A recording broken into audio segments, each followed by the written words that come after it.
This is Earth Radio. And now here's human music.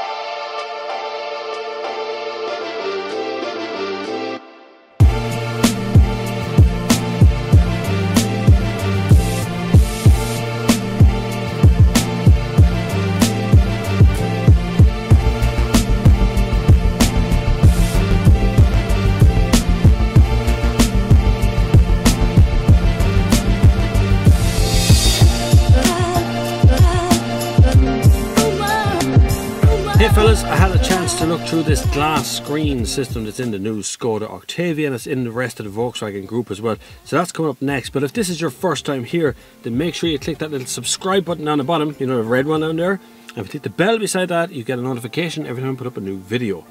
Also, if you can spare a few dollarinos, head over to patreon.com/thenextgear and give whatever you can. If you can't, it doesn't matter, it's absolutely fine. These videos will always be free. So, without further ado, let's just get on with it. Let's have a look at the new screen that Skoda is putting in. This full glass unit goes glass edge to edge with physical buttons down this side right here, but the rest is touchscreen. You still have the heating controls on screen, on knobs and dials underneath, which is perfectly acceptable, but the rest of the stuff has been put onto this very responsive, very quick iPad looking screen as it is. Obviously, you click the home button, you're going to see the menu for the sat-nav, but that's not really, sat-nav is just sat-nav. It's very responsive, it's very good, but that's not necessarily what we're here to see. So, also in vehicle, you see the way that screen does pop in and out very easily. You go menu and then whoom, it's very quick in and out of different menus and bits as you're going along. Traffic probably doesn't work in Ireland all that much. I don't be worried about that part too much. Media plays directly from Bluetooth audio, as you see Bluetooth right now. I'll go into Apple Carplay in a second as well, which also works on this screen. It's pure streamable, you can do anything you want on your phone. And radio, of course, offers you all of the stations that you get as normal, but it actually shows you each one of the branded bits. Now, that's been around for a while in the Volkswagen Group cars. Now, in media, you can choose to use your Bluetooth audio, which then takes straight from your phone. So once you click on media, it comes straight up here on your phone. That allows you to be able to control it from there. But of course, you don't necessarily want to control it from your phone because you can't touch your phone legally in Ireland when you're driving. Well, you can make a call. So the simplest way to do it is to connect up obviously a USB cable. So you click into the USB port, which is conveniently located just below the heating controls, and you connect your phone via USB cable, which you're going to do right now. So I click on that and you see that my phone should connect up. Now my phone's having some trouble with cabling and things at the moment, so it is getting there. Now I can click on Smart Link, which allows me to choose Android Auto or Apple CarPlay, which is my own one, or Mirror Link, which is the other one. So I click on Apple CarPlay, I click OK, and then you'll find that the phone will ask you if it's not already connected. It'll be, oh, didn't work that time. Don't know why. We'll click on Apple CarPlay again. Please connect the device via USB. It is connected. We'll try that again, man. So you just connect your phone by USB cable, and you see Bob Flavin has appeared now on the screen, and it should be directly into Apple CarPlay.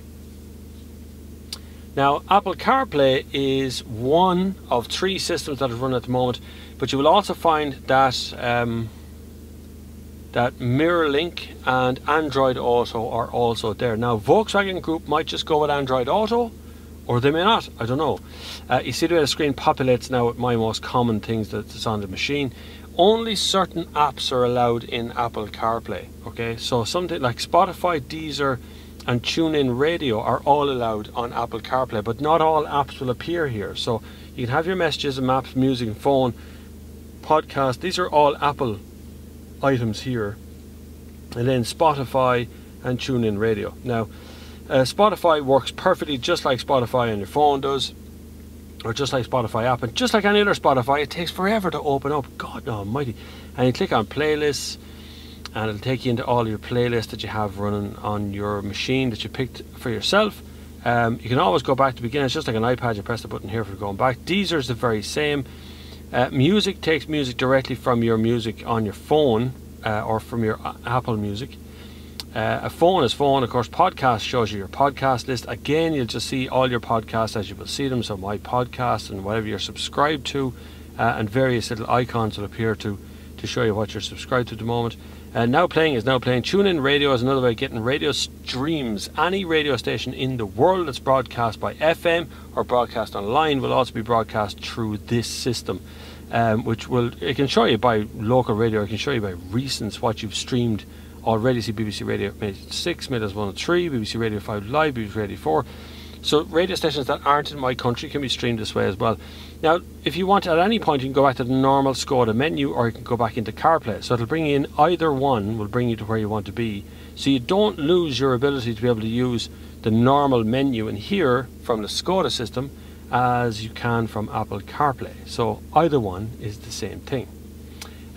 Vehicle information is a good one. So since start gives you average fuel consumption. Average is pretty good, actually 4.7 is really, really good. You can also go long term as 5.9 average. That would include all your motorway journeys. What I've got left, 210 kilometers of range left. Since refueling, you see a different figure here, 5 litres per 100 kilometers, very good as well. That's kind of it for that menu. There isn't a whole lot more in the vehicles. There's no settings or anything. You can go into some settings, but there's no like crazy settings to get into about sports mode or anything like that.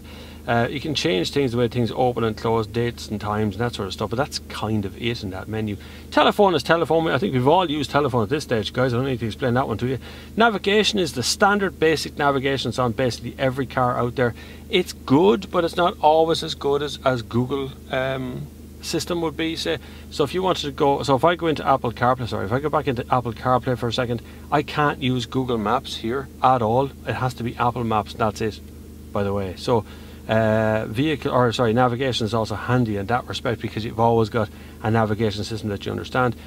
Media command is this. Don't know. Sound is be able to change the sound of bass, mid and treble and all that sort of stuff. And then settings, then you can go for images as well, which you need a source for the image files, obviously. And that's kind of it. After that, you're into the standard radio functions. There's no CD player at all in the new system. You can stream from Bluetooth, or you can stream from Apple CarPlay, or from whatever system you're using, which would be Google or MirrorLink. So that's kind of the glass. It is completely glass all around the edge, right to here, all the way around that way. And then of course you do have the heating controls down on the bottom. It is a very welcome addition. I like the fact that it's still got these, but I don't like these two here. I don't like a touchscreen volume control. But the good part is that's really only for the passenger. That's not something that I as a driver would be using here. I have them on the steering wheel as well, so I don't really need to worry about that.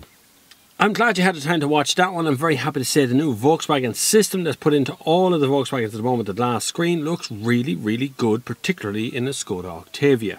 If you had the chance to head over to patreon.com/thenextgear and submit some casherino there, just so you can keep this channel free and give me a chance to get the stuff that I'm looking to do done.